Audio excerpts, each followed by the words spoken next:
పెదవంతులు అంత అన్నారంట, అమ్మో భర్త మీద ఎంత ప్రేమ ఉంది చూడు, సాయంత్రం దాకా శవాన్ని చూసుకొని మనస్ఫూర్తి ఏడ్చుకుంటామని సాయంత్రం దాకా శవాన్ని అట్టే పెట్టిరట. మళ్ళా సాయంత్రం శవాన్ని తీసుకుపోతుంటే మళ్ళీ తీసుకుపోనిస్తాడంట.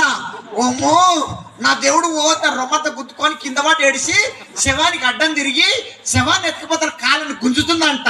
పెద్దవంతులు అన్నారంట, అమ్మ తీసుకుపోనిస్తావు కాబట్టి ఎన్ని రోజులు పెట్టుకో. ఎవరిని? దేవుణ్ణి. ఎవరిని? దేవుణ్ణి. అమ్మాయి తీసుకుపోనిస్తావు కాబట్టి ఎన్ని రోజులు పెట్టుకోండి దేవుణ్ణి అని పెద్దవంతులంతా వదిలిపెట్టి వెళ్ళిపోయారట. ఈ లోపల 3 రోజులు అయిపోయిందంట. 3 రోజులు అయిపోగానే శవంకాడికి వెళ్ళి దూరం పోయి నడువుకున్న కొంగు తీసి కళ్ళ నీళ్ళు దుడుచుకొని ముక్కుల శివుడంతా దుడుచుకొని అంటుందంట, ఓమో నా దేవుడు వాసన కొడుతుండే, తీసుకుపోండి నా దేవుడు వాసన కొడుతుండే. ఏమైంది నీ దేవుడు?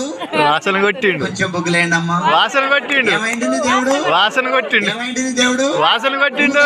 నేను చచ్చినా వాసన, నువ్వు చచ్చినా నేను చచ్చిన వాసన, నువ్వు చచ్చినా నేను చచ్చిన వాసన. సచ్చిన చేప కన్నా రేటు ఉంది లేదా? ఎండిన చేపకు రేటు ఉంది.